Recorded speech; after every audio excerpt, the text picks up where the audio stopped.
Just making sure that this go live here. Okay, we are live. I hope everyone has had an amazing week. I hope that if you are in Birch County, you have stayed dry today because it's a wet one out there. It's pretty dreary. I'm so done with dreary days. Welcome, mission-driven entrepreneurs and passionate business owners.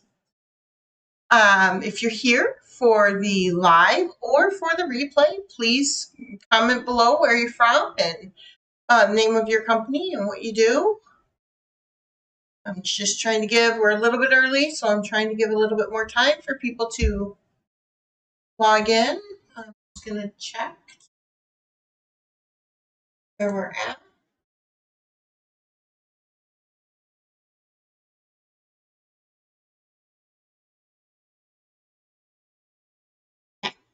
We are live on Facebook and YouTube today. Haven't been able to get to work on LinkedIn, but that's okay. We're live more places now than we were 3 months ago. So we're getting there. Today, we're going to dive into a crucial aspect of driving impact, and that is efficient resource allocation. I'm Katie Brelsford. I'm the president and CEO of KB Accounting, and I am thrilled to guide you through this live session. Before we start, drop a star in the comments if you believe in maximizing resources for greater mission. Over the past 13 years, working in the realm of mission-based companies, my team and I have discovered some game-changing strategies. Today, I'm excited to share these insights with you. First off, let's talk about anticipation.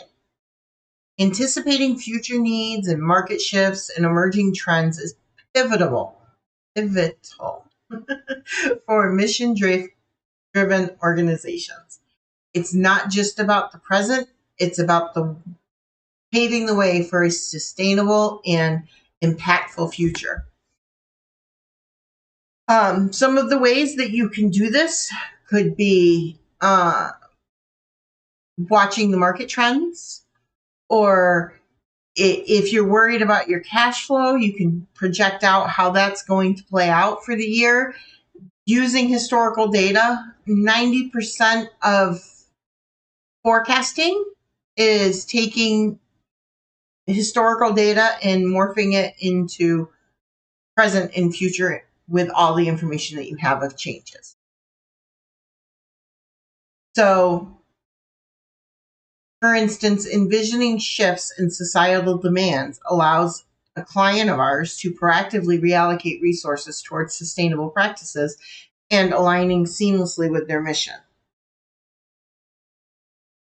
Now let's get practical. I'll be sharing a few tried and tested strategies and tools that have proven to be an absolute game changer for businesses like yours. Number 1, diversification of revenue streams. This is hard to put out there for like all mission-based businesses, because when you're a mission-based business, diversifying your revenue stream, the first thing you have to do is make sure that you are staying true to your mission. So I'm going to give some examples of different types of mission-based businesses and how they can diversify their revenue streams. So if you are in the healthcare field, say you are a social worker and you own your own business and you do services for the DA's office, and you only rely on that one source for a revenue stream for you. Your mission is helping the clients that you serve. So a way you could diversify that is to open the pool to people outside of just the DA's office. Maybe move into the defenders. Maybe move into morphing with companies like here we have a company called Kids Place, and they meet with victims of, most of them are children victims of crimes, horrendous crimes, and they help them. They get their story, and then they help them work through all that trauma. Maybe you can partner with them and do some work that way, or you could take on private clients to help them, as well as continuing to do your work. Now, the hard part here is if you're just a small one person shop, you don't have the bandwidth to take on these different types of services as well. And that could be the growth point for your company, where you bring on people to be able to do those services while you do the DA services. And then that's getting more revenue for your organization or company. Another example is if you are a residential treatment center and you're looking to diversify your revenue streams into other areas outside of just your residential homes, you could open a school. You could do summer program for kids outside of your residential settings. Those would be other ways for you to get an income outside of just your treatment centers. So number 2 would be using data-driven decision making. This is one that a lot of people have a hard time with because they don't know where to start. And it's another one that I can't just universally tell you where to start for all mission-based businesses because it's very relative to your mission in your field. But we're going to go back to the examples that I use. So we have the social worker and we have a residential treatment center. So the social worker can use the statistics of how many people are needing services in their area and then see if there's enough of a market for you to be able. Another thing is I brought up how if you are just a one-man shop, you can't necessarily take on this new avenue of revenue because you don't have the bandwidth. That's using data right there, right? You look at your hours that you're working and the hours you have available to work, and it lets you know that you don't have the bandwidth to take it on. A residential treatment center would have to look at the cost of starting up such a new program and the market that would be for it. So if you wanted to start an autistic summer program for residents in your area that are artistic and residents outside your area, but you don't want it to be a sleepover because that would just then be part of your residential program.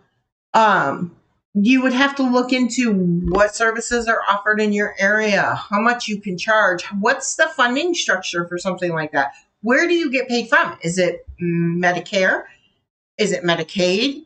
Is it school districts? Is it court systems? You would have to try and figure all of that out and use that data to help you decide if that is another path you should go down. Sometimes challenges arise on the road to efficient resource allocation. Let's discuss some common obstacles and how to tackle them. I am so excited to answer any of your questions that you have. So if you could, even if you're watching this on replay, type your question in the comment area and one of us will reach out to you to help you with an answer to that.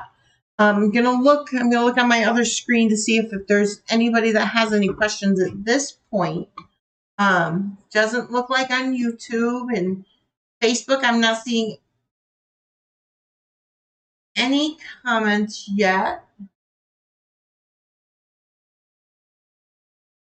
So please leave your comments so that even if it's something that we can't help answer, there's maybe other people watching these videos that can help you. Let's get a dynamic going and start talking amongst each other.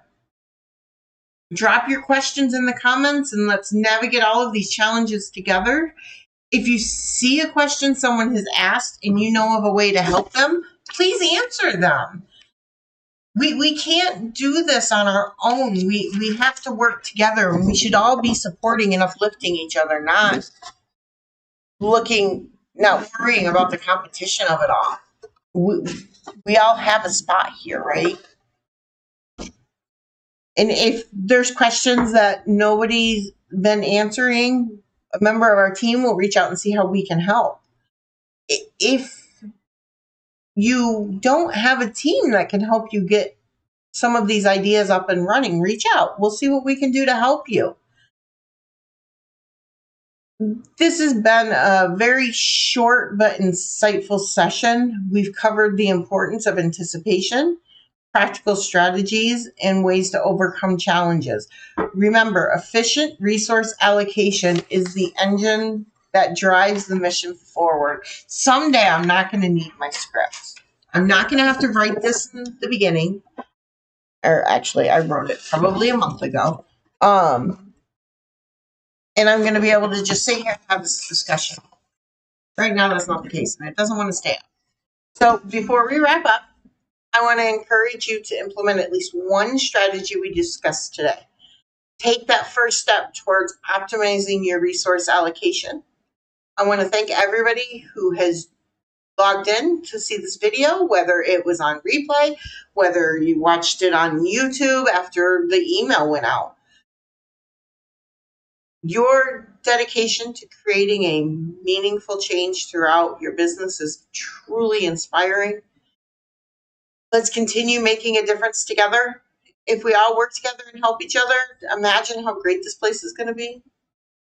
Don't forget to like the video, share it with fellow business owners, and stay tuned for more insightful for more insights and resources to amplify your impact. I hope you all have a great week. You can stay warm and dry, and you get some time to relax.